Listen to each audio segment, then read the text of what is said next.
In an AU, Team Chokurin would simply cancel a beloved TV show or kill someone's parents if they wanted to harvest some good darkness. This is the Cotwin Podcast. We're talking about PreCure.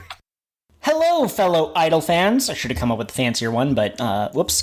And welcome to Cure of the What Now Law, the one show where we know that if everyone agrees that it's a date, then it must be a date, even if the people going on the date haven't agreed that it's a date.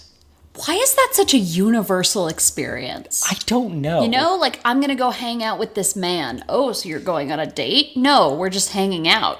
But it's a date, though. No. Unless I say it's a date. Right. Well, I think both people have to agree it's a date. Not necessarily. Because sometimes boys are silly, and they don't know. Okay, that's absolutely true. You know, the thing is that we always... Where's the thing? It's right here. We're discussing it on mic. We always start off with the one show where you know. But also, we should tell people what the show is about before we get going. So this is a PreCure review podcast. If you know what PreCure is, look it up. But it's a long-running anime series where every year they get a new season with different characters.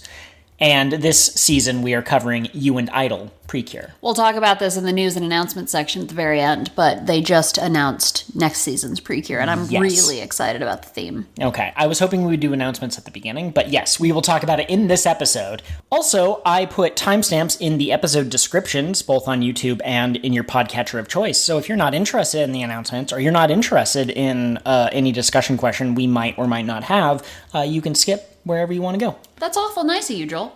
Oh, wait, how do I know your name is Joel? Who are you? Absolutely. I'm your host, Joel, and also, I'm hanging out at the amusement park, wishing that I were here with my best friend, who's no longer with me. Oh. Yeah. Are they dead or just in another country? You know, the show doesn't bother to have character A ask character B, so it's a mystery until it gets resolved a couple of episodes later. Dang. Who are you? I don't know, actually. It's been so long since I've recorded a podcast that I've lost all sense of identity. I only exist when I'm being perceived. I see. Well, we're going to have to call you something, and I'm going to call you Cat. Okay. Because cats are adorable, and we have some cat boys on this show, so you'll fit right in. I do like those. Yep. Yes, okay. Excellent. Yes. So, the last episode we uploaded was on October 13th. That's a while ago. It's more than a month ago, and I'm actually surprised how late into October it was, because it was our September episode, but we kind of were falling out of a rhythm, so we probably recorded that like October 3rd or something. We disappeared for a little while, but we hopefully are back now. I don't know if Joel made like a post or anything on YouTube. I suggested he might want to, but I had a pretty major family emergency, had to drop everything, move several states away, and am doing my PhD remotely while I deal with family emergency. So I am even less available than I was just doing the PhD, which was already not very available. Absolutely. So if you could send Kat your best wishes in the comments, we would appreciate that.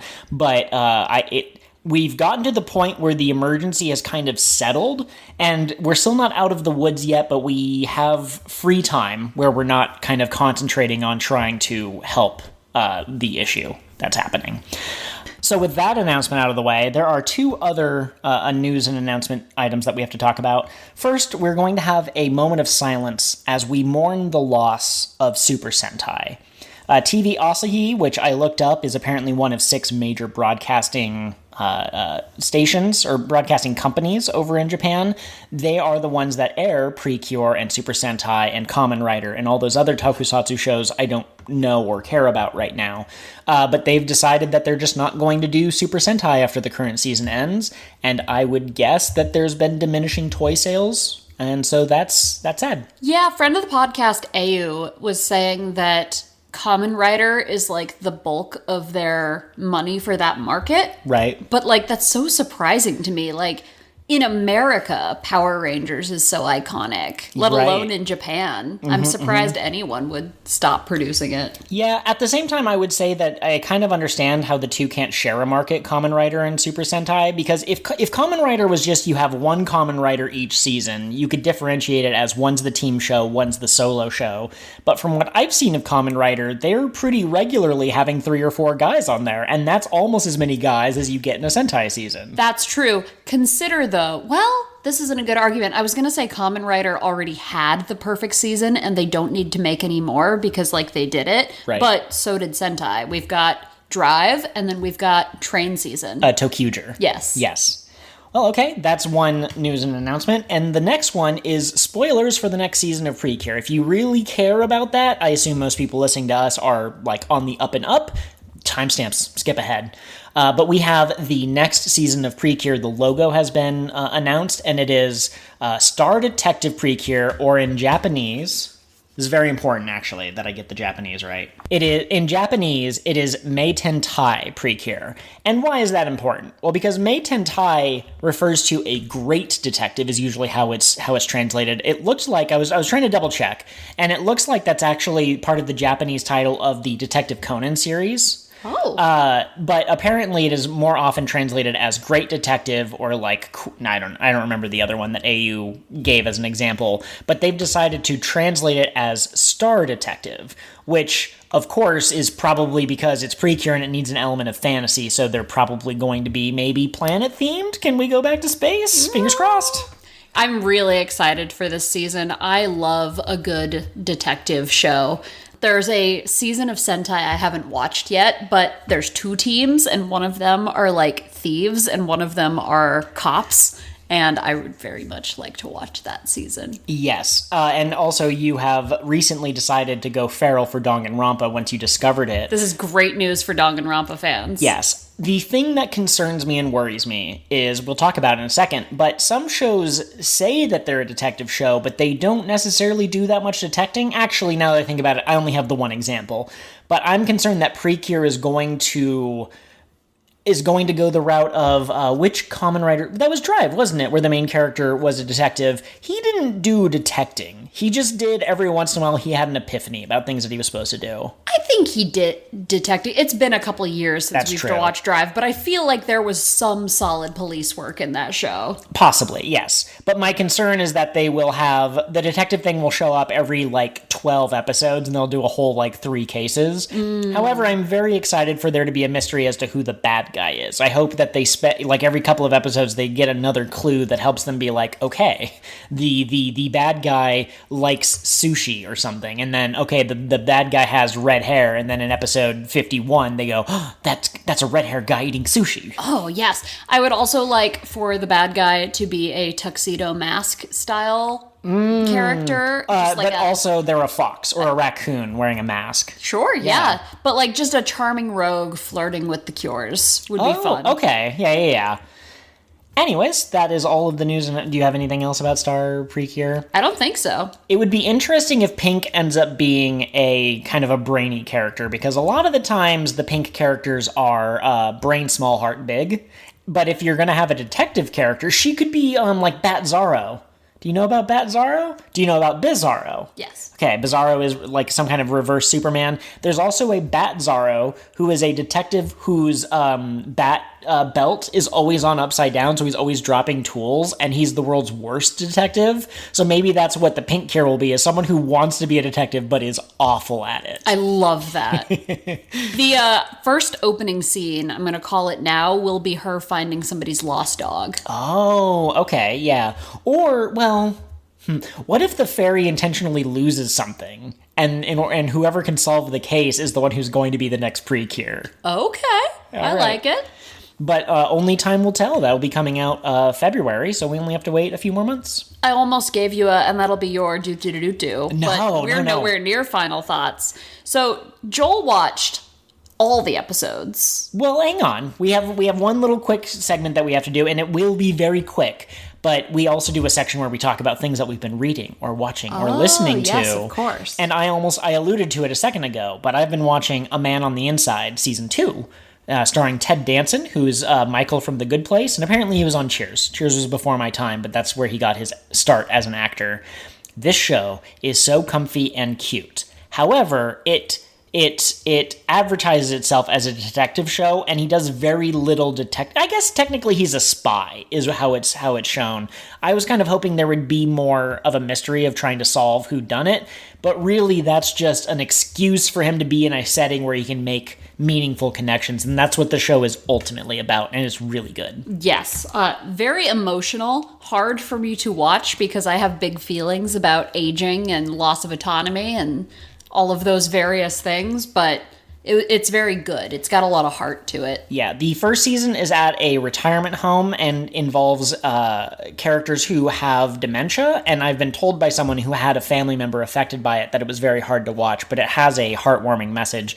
Second season is a little bit more satirical of people who try to run things as a business and don't value, like, say, the arts.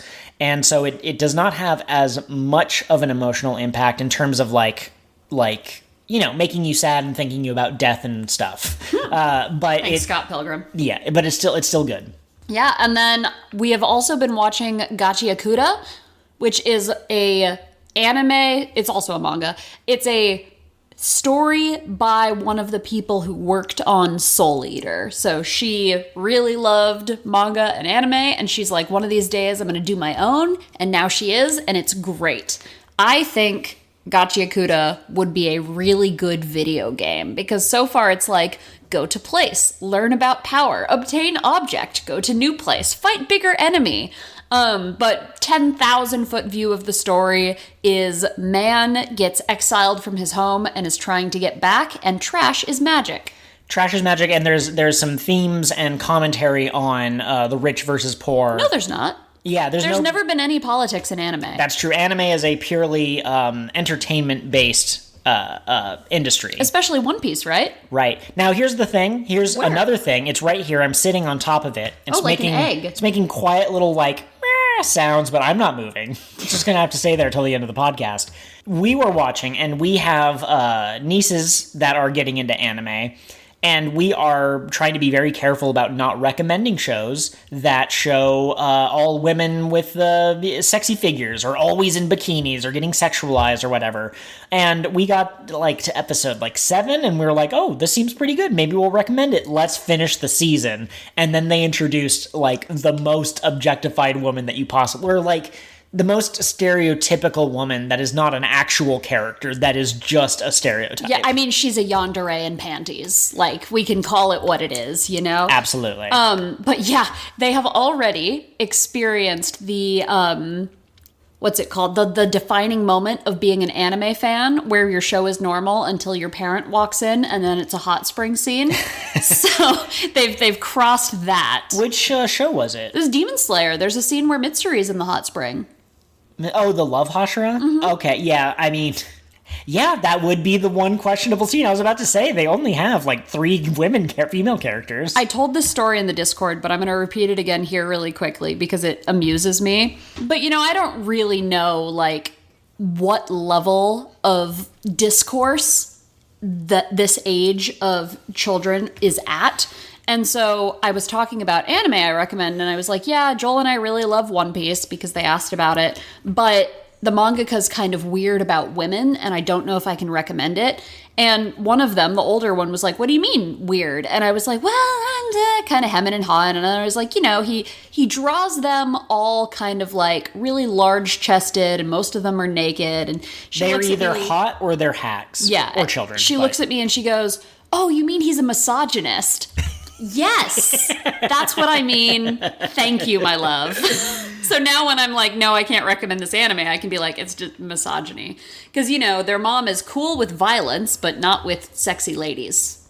And I mean, I kind of get that. America is like that, right? Violence is okay, but sex is kind of, We have a YouTube channel recommendation. Seals Are Good. We mentioned that Kat and I go feral for Danganronpa, and they have 2 playlists that I would specifically recommend, and it's The Deadly Dalliances of Danganronpa. So good. And Anakin Shrugged, which is a Star Wars kind of parody thing. I think you can watch it and enjoy some of the jokes even if you're not familiar with the source material, but like the jokes are there for people who know the source material. If you know Kyoko and maybe her relationship with a family member, then the joke about that family member makes much more sense. Absolutely, yes. I have a new dream guest for the podcast. I would love to get Seals Are Good on to talk about Danganronpa. Absolutely. I think typically you try to keep those sorts of things under wrap in case it falls through or something, but like maybe. We'll see. I said it was a dream. I've also been reading a book called The Devils by Joe Abercrombie, and I like it a lot. It's a found family kind of story, the Catholic Church, but make it even spookier than it already is. And there's supernatural elements. I walked into the bookstore and I went, I want to read something spooky. And the guy was like, do you have more than that? And I was like, no. And he was like, do you care about like how graphic it is? And I was like, no, that's whatever. And he goes, this one is really good. It's really Catholic. And I went, I was raised Catholic. That sounds great. And it's hilarious so far. Fantastic. The other thing that I am watching is the CW's The Flash on Netflix, which, yeah. And I gotta say, there are people who will talk about how bad the writing is and how cheesy it is.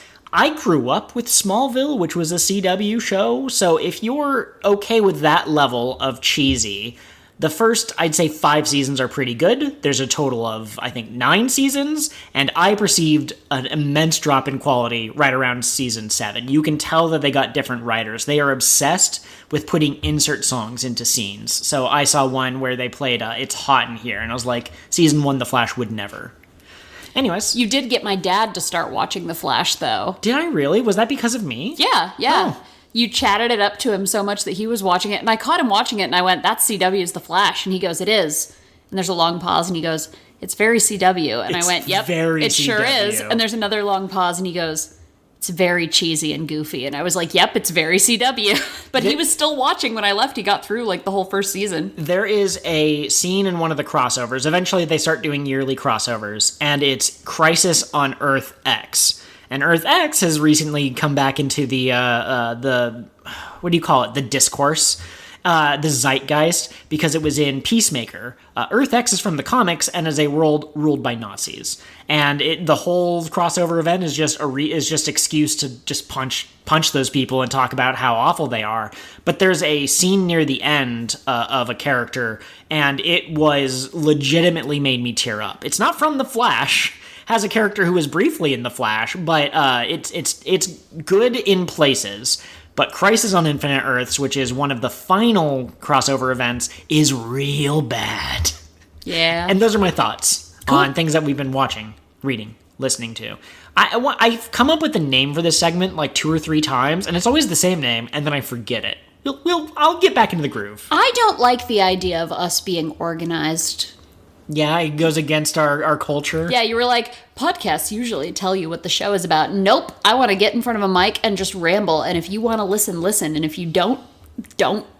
But I do know that, there's like building brand and all of that. Apparently, if you tell people to subscribe, if you're like only 80% of people watching this video are subscribed, so you should subscribe, it makes people more likely to subscribe. But I hear those messages and I go, don't tell me what to do. And then I stop listening to their video. So like I cannot be advertised to, so I shan't advertise to other people. Absolutely. Now, we are going to cover a buttload of episodes. Woo! We are going to cover every episode that came out in October. We are going to cover every episode that came out in September. Should have done that in order, but like you just pointed out, we're not organized. And we're going to cover every episode that came out in November. Because our choices were to cover all of these in one mega episode, or cover each month, like each week for like 3 weeks, and that sounded awful. That sounded worse than doing a long recording. I love my husband very much, and he's very patient with me, but if he had to wrangle me in front of a mic once a week, every week for several weeks, he would probably end. That's why this is a monthly podcast, and that's why we're starting to branch out into content that is more just me, because I would love to be able to make money off of the YouTube and the podcast. Anyways, we are going to be covering episodes 31 through 42, and here's a fun little bonus for this episode. Only I watched all 12 episodes. Yep, family emergency, keeping me out of the front of a TV screen. That's what was so funny to me about you being like, what have we been listening to? I have been watching hardly anything. I have been reading when I can, which is not often, and listening to things every once in a while. Yeah, absolutely. Well, and I'm sure there was a show or something that came out. Oh, Alice in Borderland, you should watch it. It's pretty good. That's all I'm going to say. We don't have time. We have to move. But so Kat watched the episodes that aired in September, which was 31, 32, 33, and 34. But the rest after that, no, completely new to her. So my ask to you is I want you to pay attention during the succinct summaries and see if any of them kind of interest you to talk about really in depth. Okay. So here we go. Here's our succinct summaries. On our last episode of What Now, you timed me with a stopwatch, and I was so hurt because that was the first time that I ever felt like I was slowing down during the succinct summaries. So let's see if we can do this. All right, episode 31, Who is the Center? Apparently the center of an idol group is very important, and the girls decide who's going to be the center. Surprise, it's the main character. Episode 32, the Hamorin and Puri wish really hard, and they take on human forms. Hooray! And they go to school, and they're like the star students. Everyone loves them. Episode 33, the PreCureLogo character from the very first episode, sumo wrestler, he injures himself, doesn't want to become a sumo wrestler anymore, wants to be a PreCure, but then at the end of the episode, he decides to pursue his dreams of being a sumo wrestler. Episode 34, Detective Hamorin, Uda's little sister decides that she's going to become a detective for an episode as she tries to figure out what the secret item on her parents' cafe menu used to be. Episode 35, Amusement Park Date. Kaido takes Uda to an amusement park. Kokoro and Banana insist that it's a date. Episode 36, the girls put on their first concert, which ties into an actual real-life concert that they did. That's so cool. Incredible, right? What about all the other shows they've done? I guess that wasn't with the other two. Well, they've never done a show. They've only ever done the attack to kill the Dark Ronda, but they've never really had an event where they sing to people. They've done handshake events. They've done... This is a thing summary. Episode 37 is called A New Power. It turns out that Jogi, the new evil general, knows Kaito. Who could have guessed? No freaking way. They're giving MLM vibes, and I don't mean that they're selling air purifiers. Episode 38, it's a Halloween episode. Uda is afraid of ghosts. Banana is going to help her not be afraid of ghosts. Episode 39, Dance Competition. I've written here on my notes, one of the most cartoon-ass episodes I've ever seen of the show. Dance will save the world. I love that. Episode 40, Seven-Colored Melody. As you'll remember, Nana means seven, and Nana is part of Banana's name, so it's a banana episode. Her mom asks her if she wants to live in France full-time. Oh no. That would mean she'd have to graduate the team. That's what they call it when you quit. They don't call it quitting, they call it graduating. Episode 42, I put down Kaido's tour, but that's not the name of the episode. But Kaido has been on a tour. This is his first tour since he's come off of break, which I guess was a plot point or something. And this is his final show in this tour, and it's going to be in Hanamichi Town. So everyone is excited and nothing goes wrong. Those have been your succinct summaries. How did I do? 2 minutes, 43 seconds. Okay, for 12 episodes, I think that's fair. What would you, like, if I did 10 seconds an episode, that would be 2 minutes. So I'd say 2 to 3 minutes is still an A, probably. Yeah, I think you did a good job. All right. Now, did any of those kind of sing to you? Sing to me. I can see what you did there. Yes, I'm very intrigued by all of the Kaido stuff. Oh, we're going to have to talk about that last, unfortunately. As you can probably guess from him being the legendary idol. Densetsu no. But also, I had a thought while you were doing the succinct summaries. What if Star Detective PreCure is the first sequel PreCure series in the whole history of the show, and it's about her little sister? Okay. First sequel series. First ever. Okay, then we've never had a sequel series ever before. Not one time. This is rage baiting, AU. I know there's been sequel series. At least 4. So, as much as I wanted to hear which episode spoke to you, that was kind of like a little test, I guess, just to see if you're paying attention. No, just to see, like, which ones would interest you. I really do think that we should cover these kind of in order. Absolutely, yeah. And I definitely intend to watch them. Yeah. There are specific ones that I'm going to call out as, like, you should watch these ones first, because honestly, in PreCure, most of the episodes in between don't matter, right? You can watch them out of order. The only thing that you really need to know is, like, what planet are they going to in Star Twinkle, or what power-up have they gotten? So episode 31, who's the center? So you all remember that it's a thing in this, in You and Idol, that if Purin uploads a video of one of the idols without their permission, they get a bad hairdo from the queen. In this episode, they upload the video of all 5 of the PreCure doing their combo attack, which was the last episode we watched, and Purin says, yeah, me and Marin wanted the episode to go up, and we're in the video, so that counts. But they both get bad hairdos because everyone has to consent, not just 2 of the 5 people. And good for Idol. Good for You and Idol. But Banana and Kokoro and Uda all, like, start going, like, I consent. It's okay with me. It's fine. And the hairdo gets, like, magically fixed. And I just think it's so cute how panicked the 3 human cures got over this incident. Yes, I love that the hair thing is portrayed as, like, a really bad punishment. You're right. Like, it's a silly show for young children. And I mean, what else are you going to do? Are you going to take Purin's octopus sausages? No, it would break their heart. All right, so Zakharin is not beating the allegations. They're in the store, which I guess has just opened, and Cuddy and Zakharin are going to be they're going to help run the store with Tanaka, because what are fairies if not slave labor? It works for Santa, it works in the Harry Potter universe, it works here. In the what universe? I don't know. But Cuddy is wearing a Cure Idol pin, and he's like, yeah, this will make me more approachable, and Cure Idol is my favorite. And Zakharin is wearing 3 banana or Cure Wink pins. And not because he likes her, Not because he likes her or anything. And then they're also trying to figure out who the center is, so they ask him, and he goes, I guess it would have to be Cure Wink because, like, I think he says, like, she's the cutest or something. And it shows Banana, and she's making a face that goes, Kyun. And, like, maybe that's just she's flattered, right? But then at the end of the episode, the guy who got Zetsuboed, he sees a cute girl and he makes a Kyun face. So, like, I think they're deliberately telling us that Kyun in that context is like, I think they're cute. Like, I might wanna smooch them. No, I think you might be right. Kaido in this episode was he's in a movie, which is pretty cool. I don't know how often idols are in movies based off of their idol status, but hey, we have it in America with singers in different things.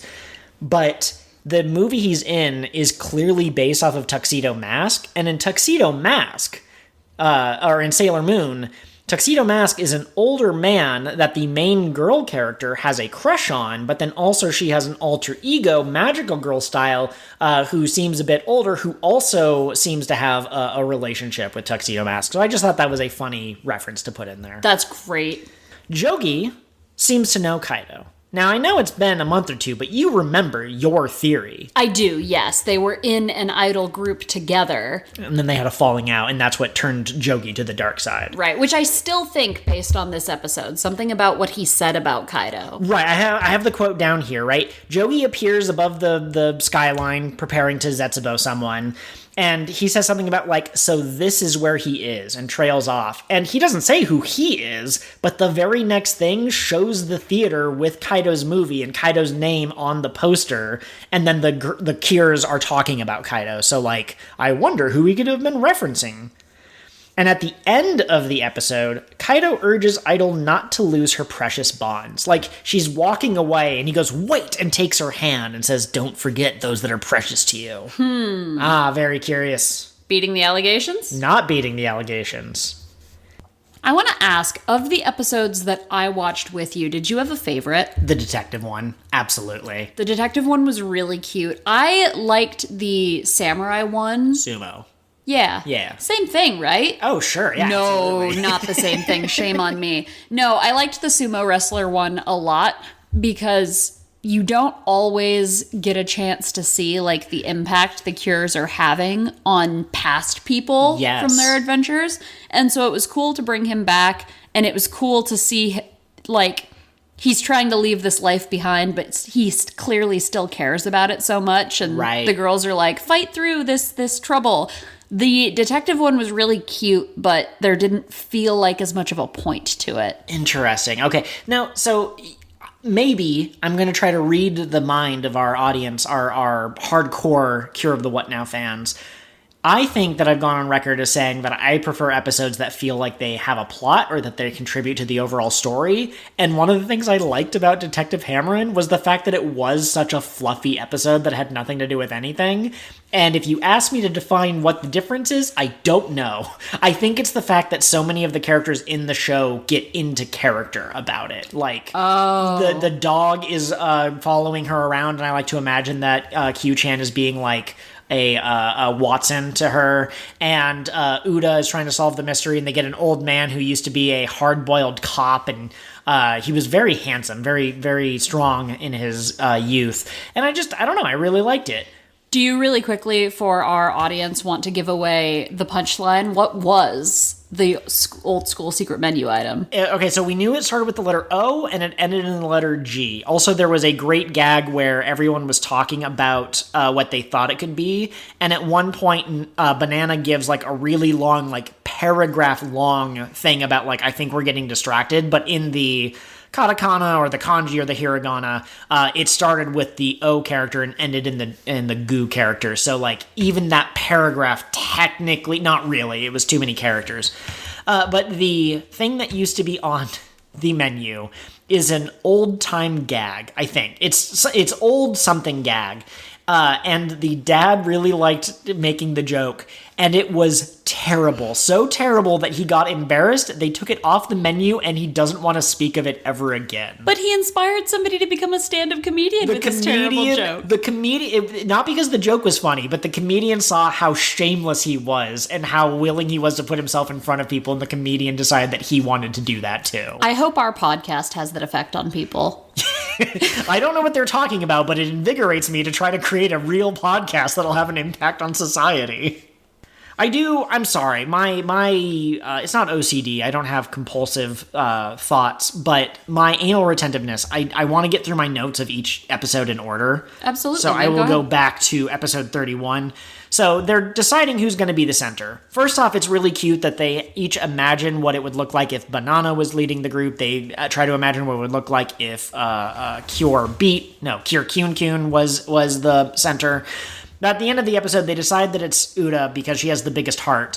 And there's a scene where they're all supporting her by fighting, and they're like running in and taking the shot for her or punching the bad guy. And I thought that was super cute. And also in this episode, Marin can create a pocket dimension. She summons that little kiss fairy thing, and it creates what's called the Heart Garden, which is just a subspace of reality where they can't damage any buildings. Now, I like this idea. We've seen this idea in a lot of seasons of, well, not a lot, but in several of the recent seasons.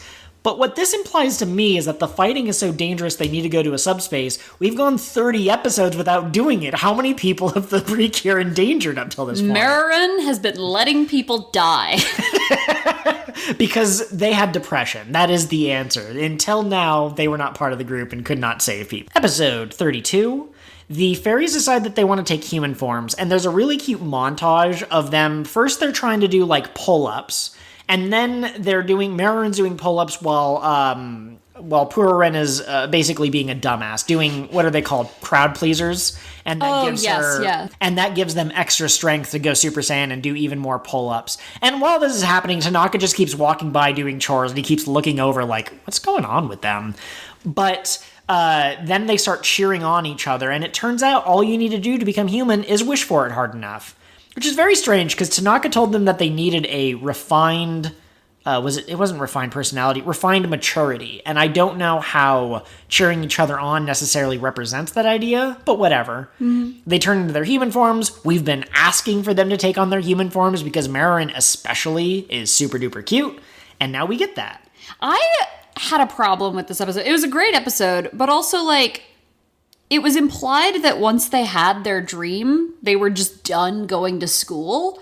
But, like, how do you explain that to the people who met them? At the end of the episode, you might be misremembering, because at the end of the episode, Uda asks if they're going to go to school again. And I think there might be a moment where you think they're not going to, but they do. They say, yeah, of course we'll continue to have adventures with you. Okay. But yeah, like, wouldn't that be so funny? These transfer students show up for, like, one episode and then disappear. And it's not like they were innocuous. They were super hot and thirsted after by everyone at the school. That's canon. It's literally canon. But also, it's a miracle that no one clocks them as fairies. And I know it's for the humor, but like they don't know like what sine and cosine is in math, and they write their signatures on the chalkboard, which would give away the fact that they are clearly two of the members of. So I also must be a fairy. No, it's not just sine and cosine, though. It's the fact that they don't know like what ping pong is, and they think that like some adjective in their English class is like a type of food. So it's just the way they interact with each other feels very not them. Okay, that's fair. And then also, related to them playing ping pong, every time they hit the ball with their paddle, they say, ping pong! And that keeps going for like a minute. Like, even in the background, when the camera goes over to like the gym teachers, the guy who's going to get Zetsubo'd later, you still see them going, ping pong, in the background. Real. You gotta make little sounds. Every time I step on a crunchy leaf, I say crunch. And every time you play ping pong, you gotta say ping pong. I mean, I might actually adapt that into my own behavior as well, because it's just so funny. Earlier in the series, I have been complaining about how Purin and Marin are supposed to be cute, and I don't necessarily find them cute. They feel more annoying to me, but these episodes in particular did help endear them to me quite a bit. What about these versus other episodes?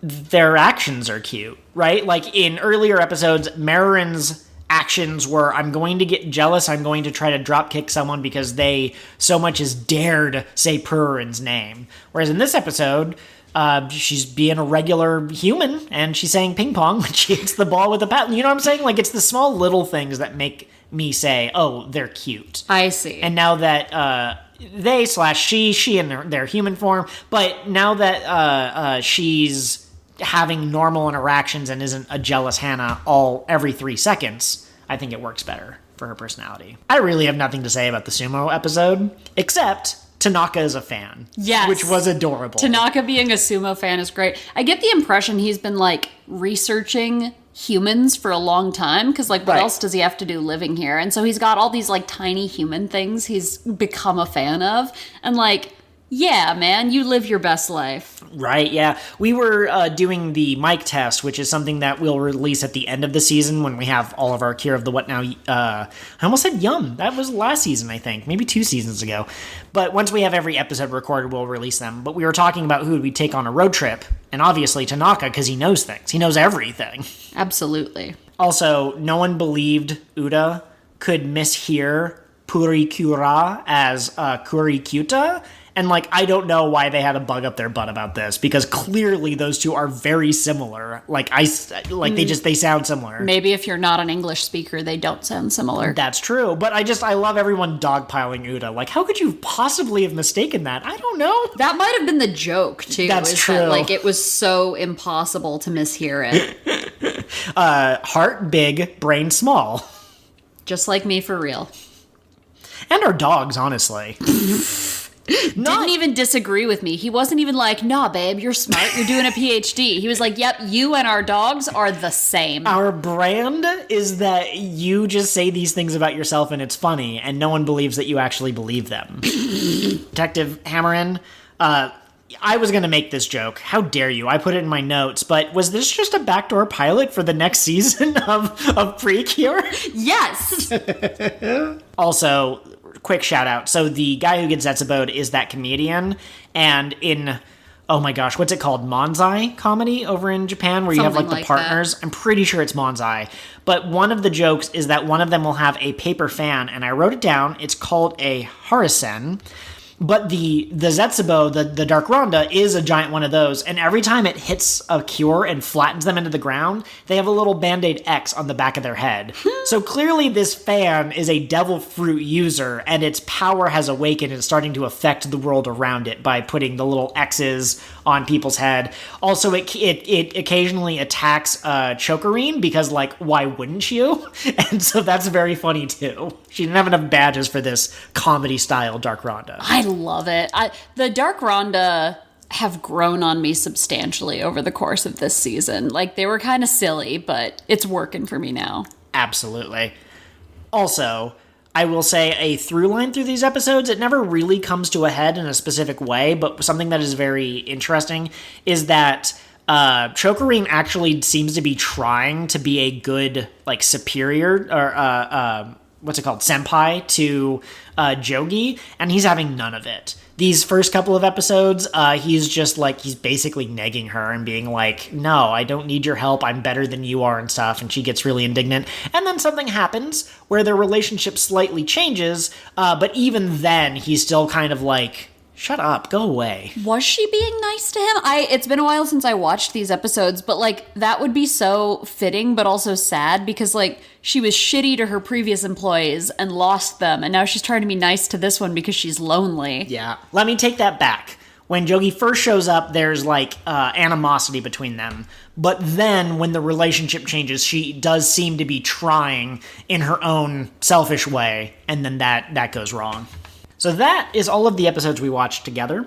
Now it's time for me to tell you tales about episodes that you haven't seen. 8 episodes in total. Has Chokerine been revealed to be a tiny fairy creature yet?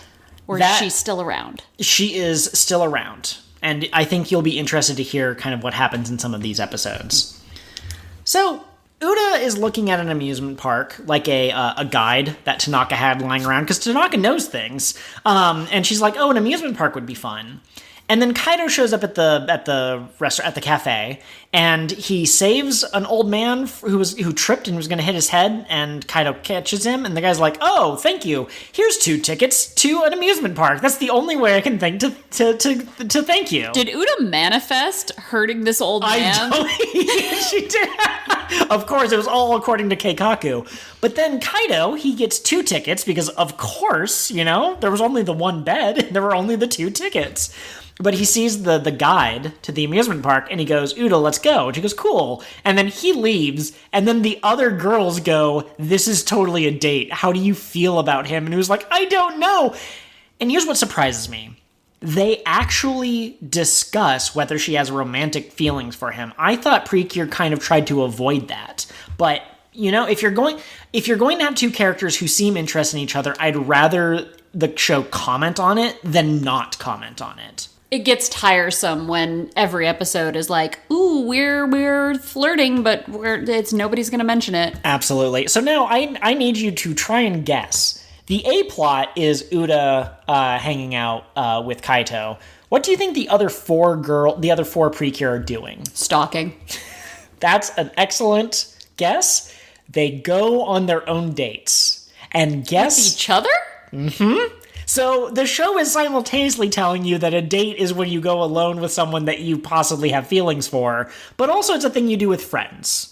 Okay. And you might think to yourself, well, obviously, Marin wants to go with Purin, except Banana says, I want to spend time with you, Marin. So you have Banana and Marin, Team Brains, versus Kokoro and Purin, Team Dumbass. Team Big Heart. Big Heart, but they are clearly trying their best. They go to the beach. They spend the entire time trying to find seashells that match the colors of the group, because Purin found 3 that matched 3 of the team, so they needed to find the last 2.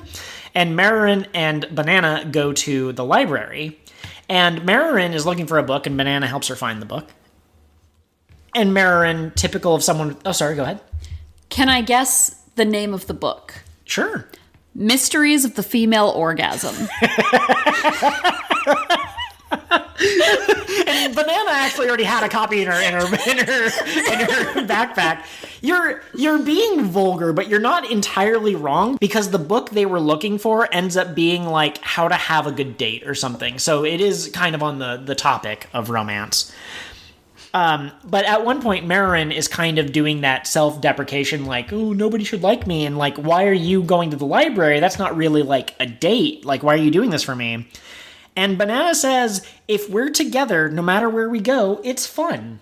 Aww. I think that's cute, right? That's pretty cute. That's super cute. Did they become closer by the end of the episode? Did they learn something about each other? I don't really think so. I mean, I guess Marin was touched by Banana's words, but I feel like they still have the same relationship that they had before. Also, Purin is the ace monarch. Purin doesn't know what dates are, and then they explain it, and Purin still doesn't quite get it. Purin's just like, so it's just like hanging out and having fun. Isn't that what we do all the time? Yeah, arrow. Purin is an arrow ace icon. Mm-hmm. So Kaido takes Uda to the park, and Uda does not ask to clarify if it is a date. But they do end up on the Ferris wheel together, which is quite romantic, and she even is freaking out about it. I just want to pause here. How many serious conversations have you had on a Ferris wheel in your if life? you don't count Black, when I was talking to Nier before... oh, that's right. And Nier is from Death Note. Oh, man, put Nier in Pokemon Black. Very similar characters. Other than that, no, I haven't had any serious conversations on a Ferris wheel. Me either. TV makes me think it's going to be way more often. Every time you get on a Ferris wheel, your life is about to change. I don't feel romantic feelings on Ferris wheels. You know what I feel? Dread. Because when I was 6 years old, my older brother told me a story about kids getting stuck at the top and then falling off and dying. And for years, I was convinced that would happen to anybody who got on a Ferris wheel. Now, did your brother know that you had, OCD and obtrusive thoughts? Okay, so, not as irresponsible as it could have been, the situation. The other thing that happens when they come to the amusement park, Kaito says, I haven't been here in a long time. I'm thinking about my best friend. He does not elaborate. Uda does not ask for some reason. I think maybe part of that was an internal thought or whatever, but I'm pretty sure he mentioned his friend to Uda, and he mentioned that he hasn't been here in a while. And then when Jogi shows up at the end of the episode to Zetsubo someone, he says, "The amusement park? How nostalgic. What could this possibly mean?" Do you think maybe they could have been roommates? Roommates. Maybe. It's so interesting, though. I wonder if they're going to go in a Fame took Kaido away from Jogi direction instead of they were part of the same group and had a falling out. But, Kaido takes idling so seriously that, of course he'd be a shitty friend once he became famous. Okay. Very interesting. Very Shanks is secretly evil from One Piece kind of a view, but we'll see. Shanks isn't good. He's a pirate. Absolutely.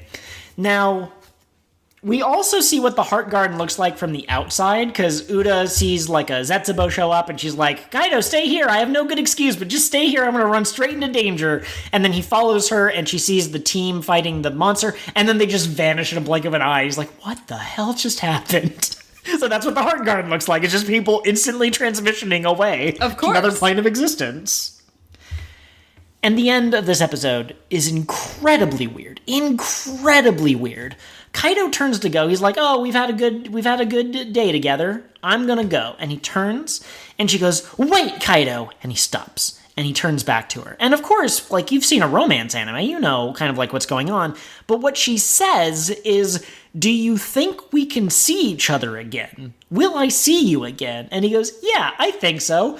"Babe, he's come to your cafe 8 times so far. What do you mean, am I going to see you again?" And obviously, I think the implication is, can we go on a date again? But Kaido neither confirmed nor denied that this was actually a date. Yeah, did he even know they were on a date? Right, yeah, so... America, explain. Absolutely. Now, ask me any question about this episode, and I will fail to give a satisfactory answer.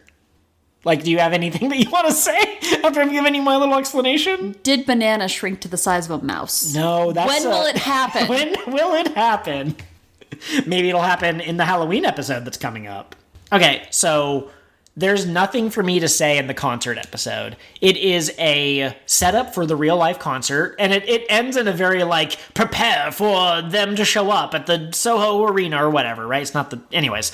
But they do... meet the 3 women who sing the You and Idol PreCure opening. They're characters who are like, "We really like your work." And then Uda's like, "You should sing with us," which of course is how they sing the opening during the real life concert. That's adorable. But it is very adorable. I wonder if there's a place online where we can watch that concert. Oh yeah, I'm sure someone bootlegged it. Was it streamed legally anywhere? Yeah, that's absolutely true. That's a good question. Oh, you know what I forgot to add to the what have we been reading, watching, listening to section? Every Thanksgiving I watch The Dog Show, and this year one of my favorite breeds won. Which one won? Groenendael. What? A Groenendael is the Belgian Shepherd. It's a black Malinois that's really fluffy. I see. So in America, there's 4 different breeds. that are all basically Belgian Malinois, but they each get their own distinct breed. But in other countries, it's just the Mal. I see. And also, what'd you say it was called? It's called the Groenendael. So obviously their polar opposite is the Shrinkendale. Maybe the Shrinken Chip, right? Chippendale? Or Shrinken Elad, because Dale backwards. Anyway. Episode 37. Remember how I said there were going to be certain episodes that I want to watch together? Like I'm gonna say is more important. This one is more important than the concert episode and the sumo episode and the detective episode. I'd say the date episode is also a pretty good one to check out. Also, I'm an idiot. There was one more thing about the amusement park episode that I wanted to shout out. This is the episode where the girls debut their winter outfit look, because I guess now in their show it is now wintertime, which makes sense. And their outfits are super cute. Bananas especially feels very like college professor kind of coded, wearing a sweater. But anyways, let's go back to episode 37. Joey shows up and they say, "Aren't you from Team Chokerine?" Chokery. And he goes, "Don't group me in with those losers." So what I wrote down is, I see, this is how you know he's truly evil, because the other three were just like doing it as a part-time job, but this is a guy who like wants to destroy the world. He's an independent contractor and is doing this because it's one of his passions. Absolutely. Also, it turns out that when Wink creates her Wink barrier, the other four can kind of get behind her and put their hands on the barrier. I think Zakyun and Kiss put their hands like on her shoulder, and then I think the other two put their hands on the barrier. They can temporarily make the barrier stronger. This never comes up again, as far as I can tell. But there is a moment where they're trying to like create this shield or whatever. This episode, Uda is supposed to talk to, like, Kaito walks by, and the other girls are like, "You should talk to him, you have a crush on him, tee-hee-hee-hee." And they eventually convince her to go after him. Kaito is standing in the middle of a crowded space. Jogi appears behind him and goes, "Kaito, whatever your last name is," and then disappears like a ghost, and Kaito's looking around, he's like, "What?" And then he tells Uda, he's like, "Yeah, I used to have a best friend, his name was Kazuya, and he's not my best friend anymore." And then he gets Zetsuboed. Kaito gets Zetsuboed because he is sad about his friend missing. And so this really is part of the Jogi Kaito arc. This is part 2. It was first brought up in the amusement park. But now we know Jogi's human-ass name. It's Kazuya. Imagine being so dramatic about a breakup that you change your name. Wait, I'm sorry, Kazuma.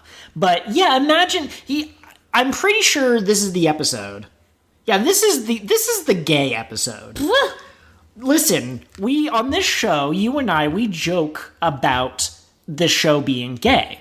And it started with the original series where they held hands to transform, and there was a moment of like, we don't want to go our separate ways, you've changed me for the better. It continued in later seasons. I can't remember which one was it. Was it Princess, where it's like, "I want to be with you forever"? It's like, that sounds sapphic. They literally were on the beach, like, sobbing and, like, confessing their feelings to each other in Princess. Like, it was gay. Yeah, Star Twinkle, 100%. They told you it was gay. But I want to set the scene up, okay? I'm ready. So it shows Kaito and Kazuma, and it might not be this episode, but one of the episodes I watched, this happened. I am not joking. They are on the beach together, lying on their backs, looking up towards the sun. That's something that not the homies can do, right? It's not necessarily homoerotic. I believe that they were both going to try out to be idols. Kaito reaches his hand towards the sky, like he's reaching for this far out dream that's not there.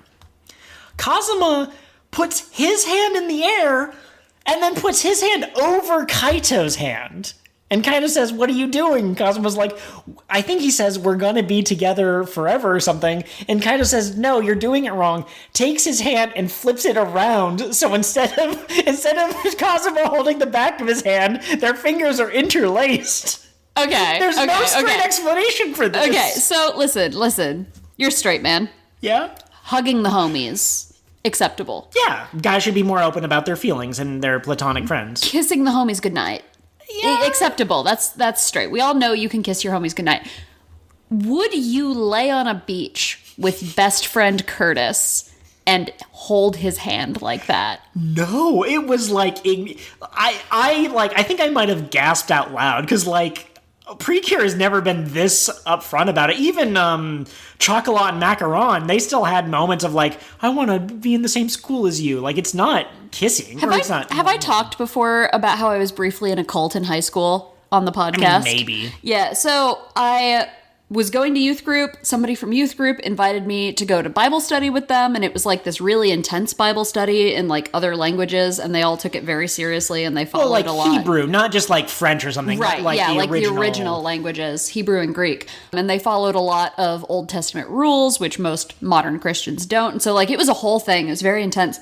But one of the things that will stick with me until the day I die was I was sitting on the couch with the other like people my age, and I was holding hands with somebody there who was my friend.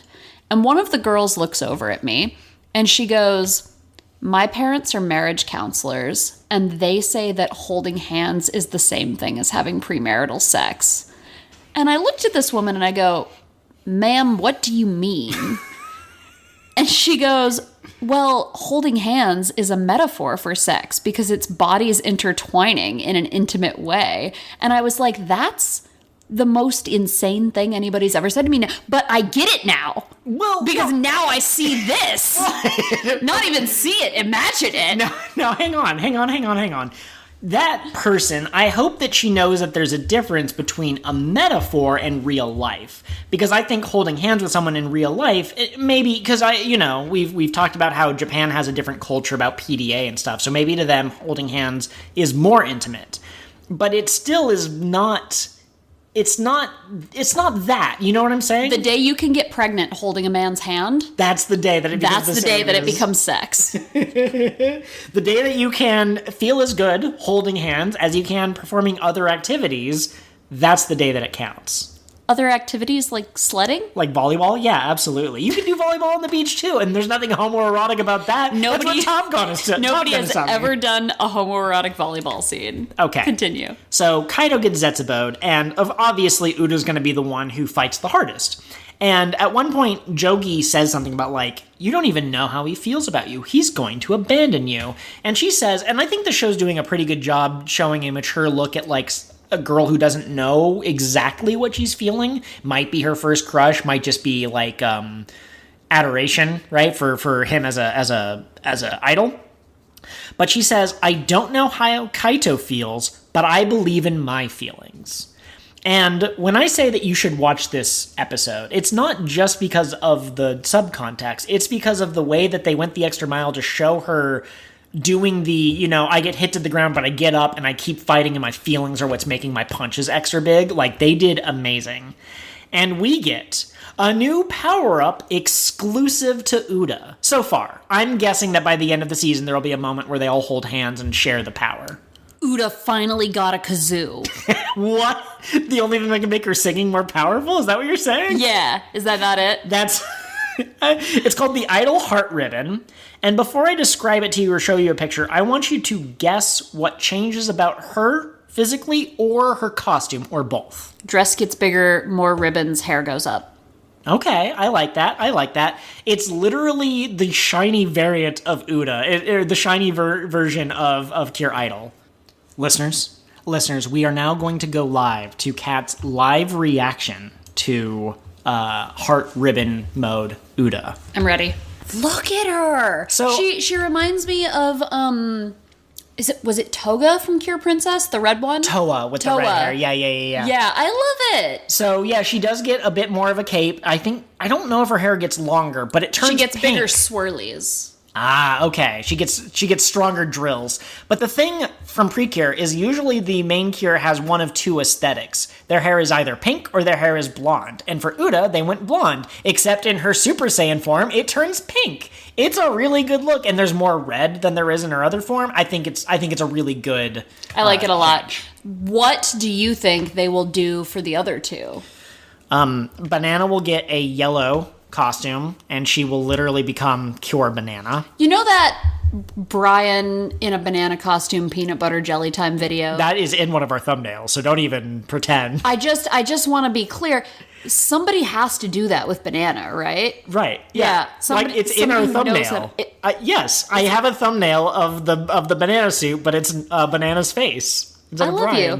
I'm saying someone needs to animate it to the song, though. Animate it. Okay, yeah. That's a little bit beyond my abilities with paint of cutting out one picture and putting it over another. That's the last meme I showed my mother that she thought was funny 20-something years ago. Also, Kokoro's powered up form, gun in each hand. Hell yeah. You know that she would. Okay, so supposedly, Uda sings a different song when she does her solo attack. It's supposed to be reminiscent of her original solo attack, but it's different. Anyone who says that it's different is lying to your face. Ask me how I know. Ask me what I did. What did you do? I had 2 Chrome browser windows open side by side, and I went to the first episode, and I went to this episode, and I went to the same time, not the same time, but when she used the attack, I played them next to each other. Identical song, identical movements, except they changed the color because it's the shiny variant. They didn't want to have to reanimate a whole new dance sequence. It is the same song. Hold on, boss. Hold on. What makes you think it's a different song, or it's supposed to be a different song? Because it's listed as a different song on the wiki. It's called, like, her original song is called, like, You and Me or something, and then this one's called You and Me Echo. Oh, okay. So here's what we're going to do. We're going to pause recording. Okay. And you're going to play the new one for me, and I'll tell you if it's different. Okay. Now, before the doctor weighs in with her expert opinion, let me just say I'm a music dumbass. So I don't know what a tempo is, I don't know what a pitch is, and I don't know what a song is. But continue. So I didn't compare them like you did, right? I didn't do it scientifically, but I'm positive there are more instruments in the background. To make it more lively, do you think? Yeah, like more energetic and like, yeah, I think that that's the biggest change. And then it sounded like some of the words might have been different, but the translation in the subtitles was the same. So I would have to go and like listen to the other one. But those I think are the big differences. Fantastic. Yeah, I was looking more for the lyrics than anything else. So yeah, that's her power up. And as far as I remember, she doesn't use it for the rest of the series so far because it's just for when she has feelings for Kaido, I guess.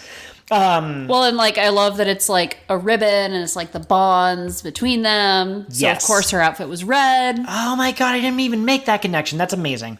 But this does begin the Jogi is depressed arc. So earlier when I said Chokurin's relationship with him changes, he no longer wants to go out and collect darkness, and she occasionally tries to cheer him up. But it doesn't work. Adorable. So there's an episode about a dance competition, and she tries to do a little dance for him, and he's like, "You dance terribly." And she goes out to Zetsubo someone because she feels bad. No! Jogi is an asshole. God, that man needs to be womped. Yes. Also, he's been womped. We're in the post-womp era. Womp him harder. He didn't learn his lesson. Okay. The other thing about this episode, Uda fucking blows her cover. Okay? She and Kaito were on the beach together discussing how he's definitely straight. And then he gets Zetsubo'd, and I don't know if you remember, but when they get Zetsubo'd in the show, when they wake up, they don't remember being Zetsubo'd, and I don't think they fully remember exactly where they were right before it happened. But he wakes back up, and Uda is not there. Pure Idol is there. Where did she come from? And she says something to him and smiles at him the same way that Uda would smile at him. And you can see the light bulb flash over his eyes. He goes, wait a second. And it even like does the layer over thing where it shows him seeing Idol and then it shows Uda in the exact same pose. But he doesn't say anything in this episode. It immediately goes to credits. Or maybe it immediately goes to Jogi or something. So that is something that might happen in a later episode. He might confront whether he knows that she's Pure Idol or not. Could you imagine you have found interest in someone that you want to date or smooch or whatever the case may be, and you think that they're pretty cool, and then someone else shows up and you think they're pretty cool and you're trying to decide, like, you can only pursue one, and then you find out that one of them was the other one in a wig. Like, problem solved. That is pretty much what happened to me in college when I found out you were my favorite OnlyFans account. Absolutely. You can is here to make sure that you never feel safe again. Why are you like this? Because it's funnier if I say something like that. But anyways, I wrote here in my notes, Uda blows her cover either intentionally or because her brain is a smooth egg. Her brain is so smooth that it makes the tiniest microprocessors at the quantum level. Okay. Halloween episode. I thought we were out of episodes. That was such a dramatic moment that I was like, we're done now, We but have no. 6 more. Wait, really? Wait, we have 5 more. Oh my god. Yeah, we're gonna super speed these. Uda is afraid of ghosts. Like, deathly afraid of ghosts and jack-o'-lanterns. That's come up previously, hasn't it? One of the blues in a previous season was afraid, but this is the main cure being afraid. She has gone to exactly one costume party. No, not a party. What do you call it? A competition. She's gone to a party competition. She was so scared by the other costumes that she never went again.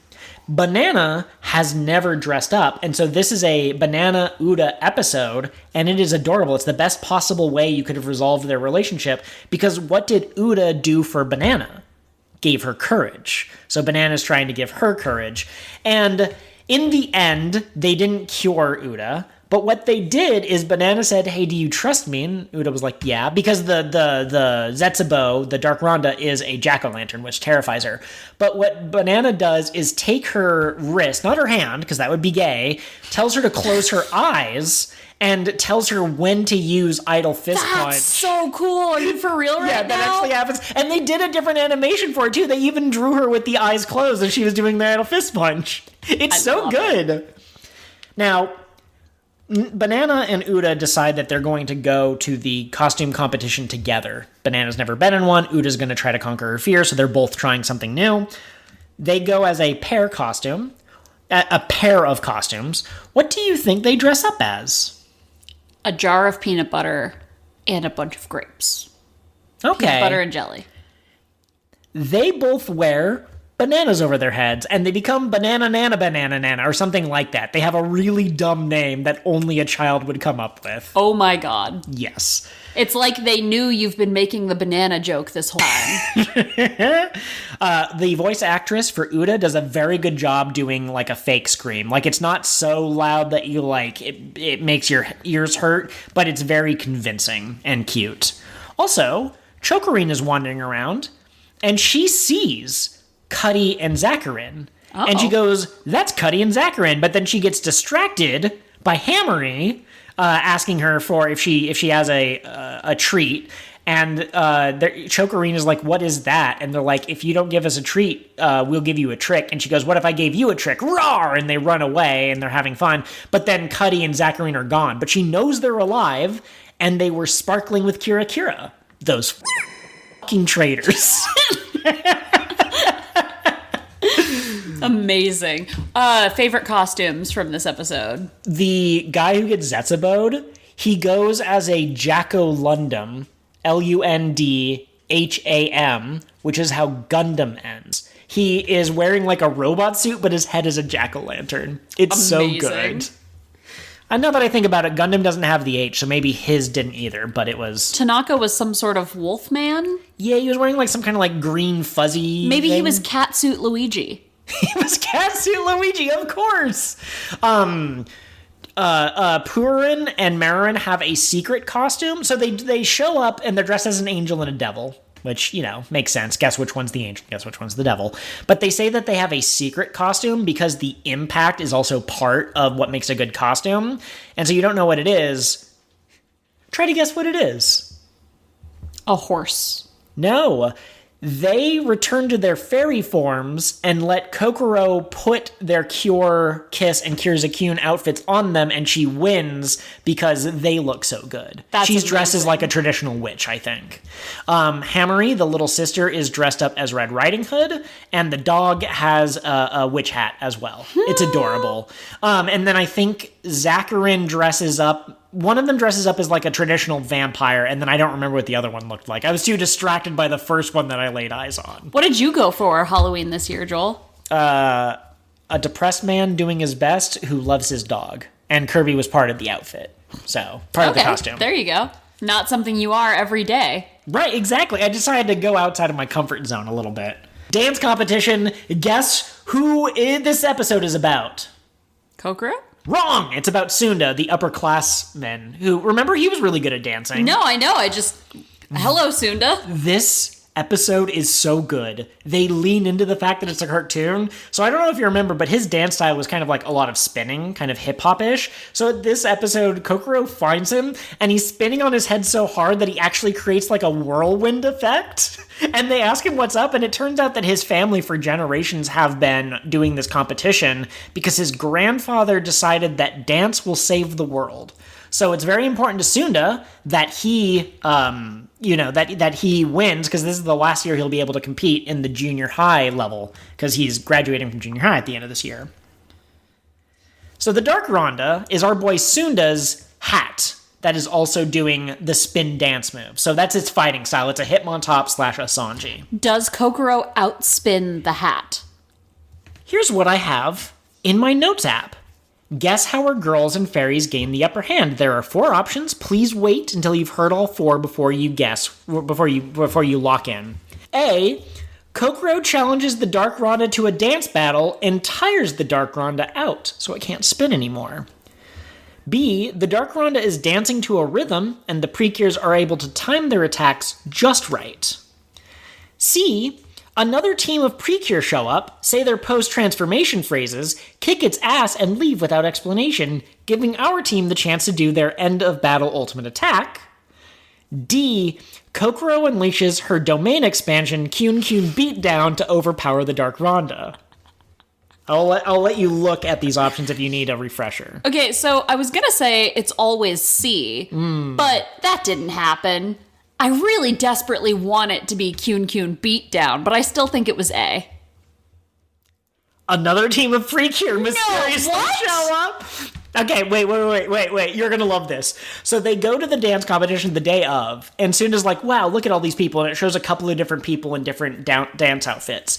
And then you see 5 brightly color coordinated boys. I think they're older. I think they might be high schoolers.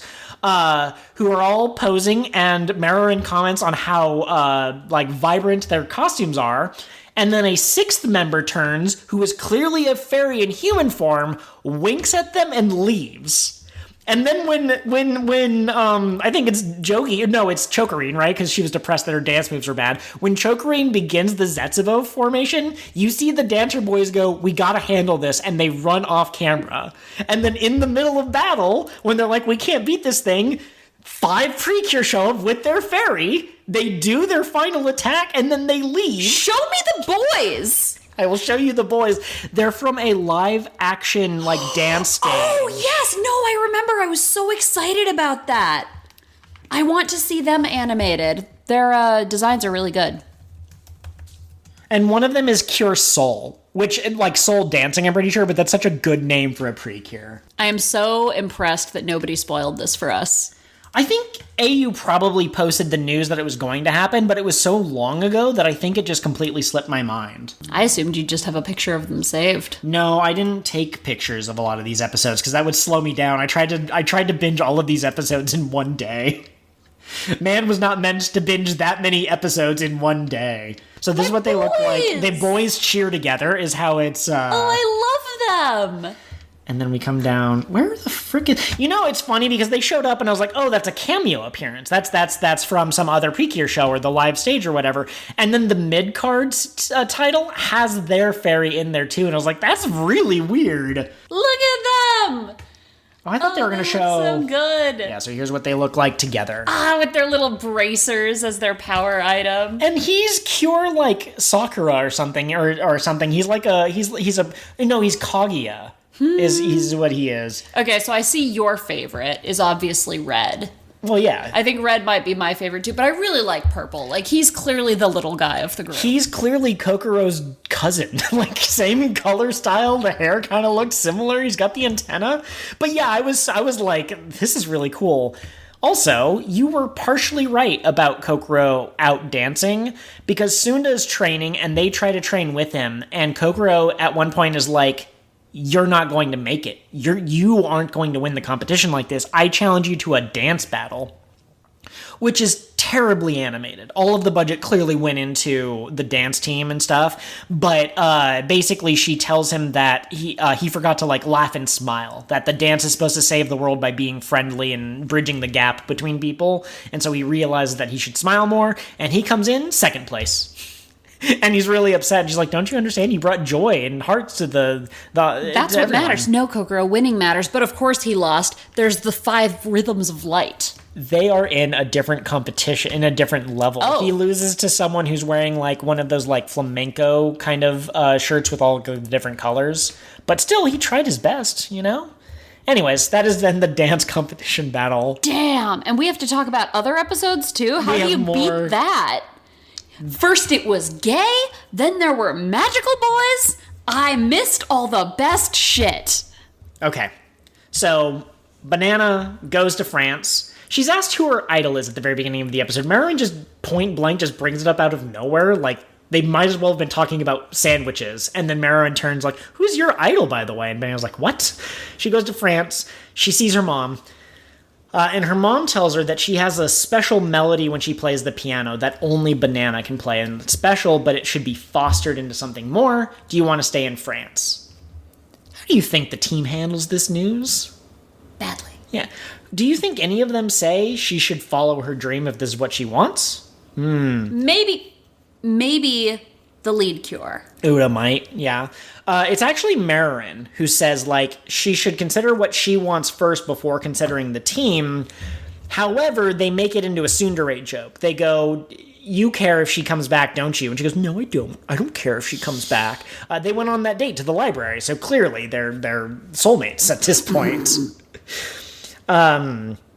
The other thing that we get is we get Zacharin basically, like here, I actually wrote down the quote, if Wink leaves Idol PreCure, I'll have nothing left. Zach, buddy, you need to form connections with your community. You need to find a support network, and you need to work on your self-worth. Can we get him a puppy? Yeah, the puppy would just eat him, but like, yeah, sure, why not? It would give him something to do. A little buddy? And then at the end of the episode, it turns out that Banana wants everything. She wants to live in France, but she also wants to be with the team, and she wants to try new things, which ultimately means that she moves back, because of course she did.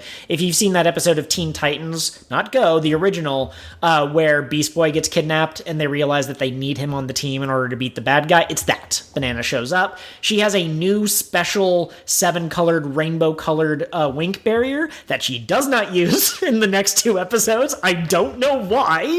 But that's that. You'll get the special 7-colored Wink barrier when you deserve it. When you've earned it. Well, and kind of, so like, we had an episode where Uda got a power-up, and then shortly after, we got an episode that was about Kokoro and her upperclassmen, and then we got this episode about Banana. So when I was looking at the episode titles, what I thought was going to happen is it was going to be like that season of My Little Pony, where each pony got their own episode and they got like a special item or a special power-up.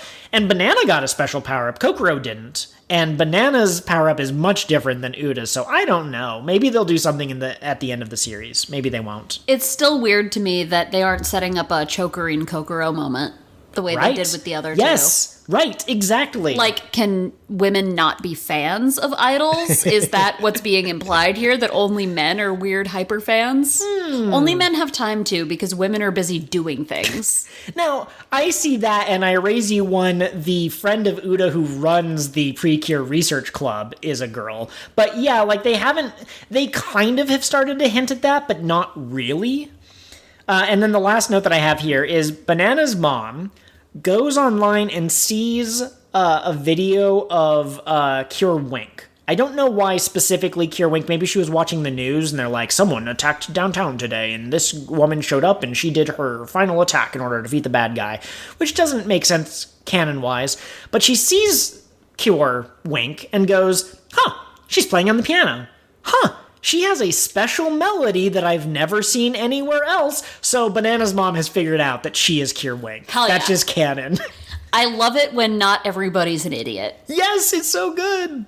Episode 41, called Protect Hearts Going Kyun-Kyun.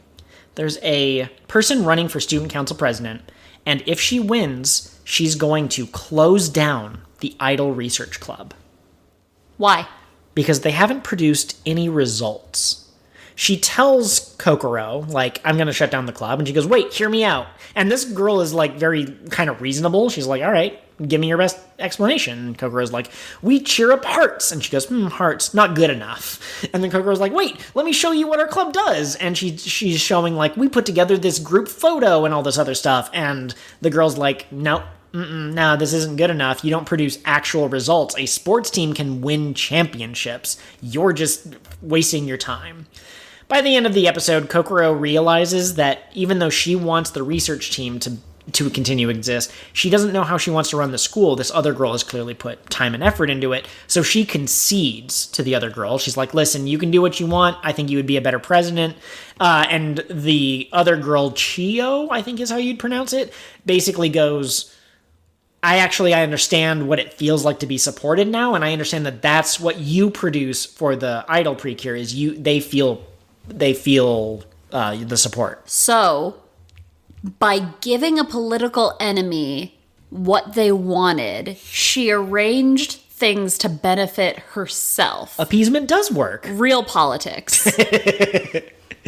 No, I didn't write down any notes for this episode. It's pretty good, but it also, if we were to watch these episodes in order of like how important to the lore they are, or how much I like them, this one might be last. And now, you said earlier, you're like, wow, how are we going to top that earlier episode with Kaito?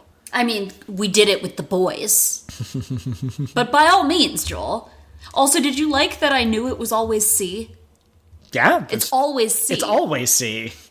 It's so funny because I originally only had 3 options, and then I was like, one of them should be like obviously wrong, so I threw in the domain expansion, and I was so happy. I was pleased with myself. When I heard that one, I thought maybe he's being funny, and what he means by that is she got her power up, so I did consider it briefly as an option. I meant literally, and it's very important that you understand that for reasons.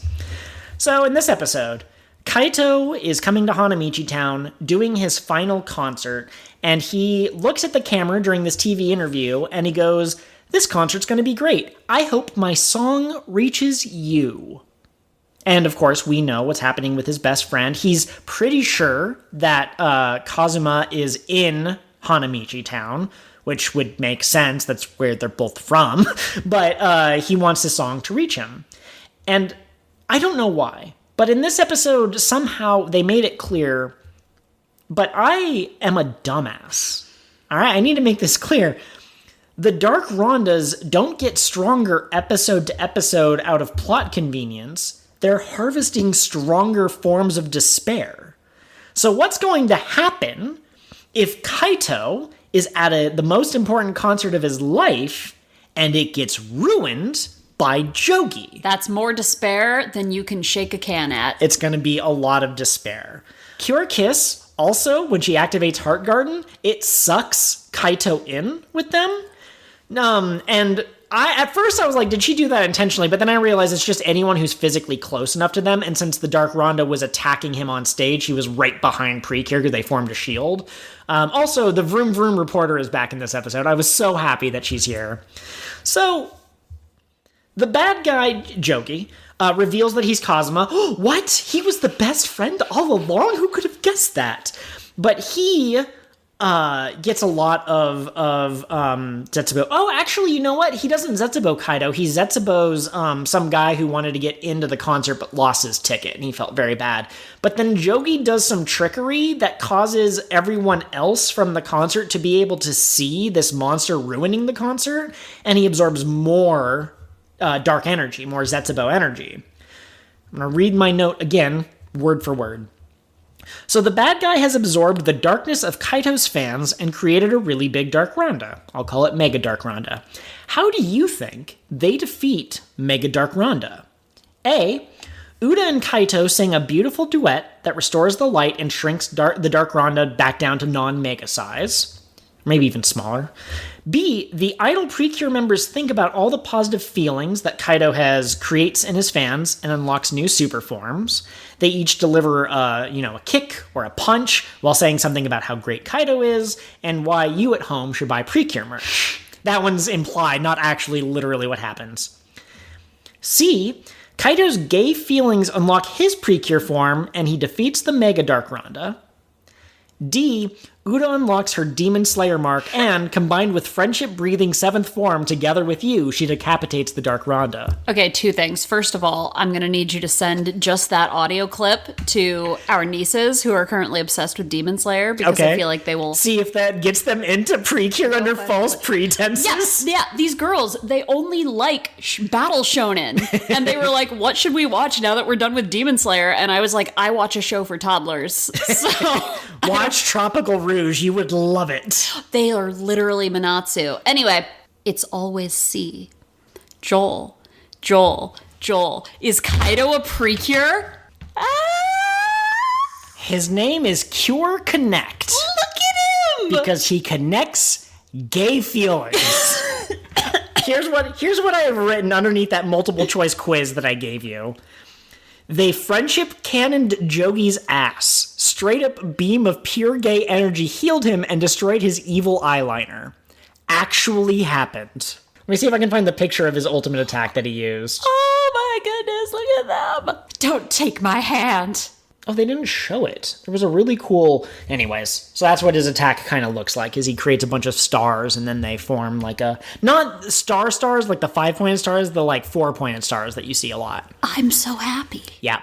His main cure color is like this light teal blue kind of color. Do you think he's permanently a cure now? Like, is he going to join the team, or was this his one and only? This was his one and only, I'm pretty sure. Stop teasing me, PreCure. Give me my boy PreCures. I mean, this is literally a dude who becomes a PreCure, who was actually a whole-ass human man, not a bird, who becomes a PreCure. Whole-ass human man becomes a PreCure, is on the team for at least 10 episodes. Okay, yeah, absolutely. Can't be the last episode where they make a wish and everyone becomes PreCure. Oh, I see what you're calling out. But no, like, actually, so I said that we needed to cover these episodes, and I was trying really hard to make sure that you did not know that this was coming. AU posted a spoiler image, and I was like, do not unspoiler that. But I also posted a second image. I posted an image, and I said, don't unspoiler this on Discord. This is going in the thumbnail, and I hope that everyone can appreciate this. I claimed that there was a mistranslation in the subtitles on Crunchyroll, and that I've corrected them. It is Marin explaining what happened, how Kaido became the legendary PreCure, and she says your gay feelings for your husband turned you into a PreCure. Canon. Yeah, absolutely canon. I love too. Kaido asks what a PreCure is, and the other obviously Uda has no idea how to answer that question. Well, buddy, we're gonna have to end the episode there because I have some fan fiction to read and or write. Absolutely. I have not looked up future episode titles. You know what? I am going to insist that I do that, as much as a banger of an outro as that would have been. He's always taking my outros. He doesn't want me to shine. I should turn evil about it. He can reminisce on us holding hands. Did you have that spoiled for you going in? No, I did not know it was going to happen. You had to have lost your shit. So we've talked before about how I, as a boy, do not feel feelings, and also how this is a show for children, so sometimes the message is just a little simplistic for me. But there were moments watching these episodes where I was just like, this is awesome. This is why I, as a 30-plus-year-old man, watch PreCure. But let's look at... Oh, no! Oh, yeah, so the PreCure wiki does not have information past episode 43, so we only have one episode title to kind of go off of. But I did watch the preview, and the preview is so stupid. The preview says, Uda doesn't want to sing, and then it shows her wearing a medical mask, like when you're sick. And then someone goes, what? But Uda loves singing. What will we do if Uda doesn't want to sing? And then the episode is about Uda wanting to sing, even though she doesn't have a voice. But, like, don't phrase it as she doesn't want to sing. Say she can't sing. Maybe Crunchyroll just got that wrong. Similarly to how a young girl with cancer in her throat might not want to sing because it will literally kill her. Yes, absolutely. Watch Full Moon wo Sagashite. It's the best magical girl anime of all time. Maybe we could try to trick your nieces into watching that. Oh my god. I know that they're only into Battle Shonen, but we can teach them to have a wider range of emotions. Yes, we can fix them together. And that has been your Final thought outro goes here. And if you have any not weird battle shonen that I should recommend to the children, put them in the comments. The big three are out for that exact reason. Bye, everyone. Bye. In an AU. What's wrong with you? That was the real reason I needed you here to listen, because I needed to hear your... I actually laughed out loud until I couldn't breathe writing that one in the document. I bet you did. Don't forget to stay. We are doing an outro now. Do. What? Kira Kirlala. Kira Kirlala. It doesn't come out as well when you're speaking in English. No. All right, everyone. Have a good night.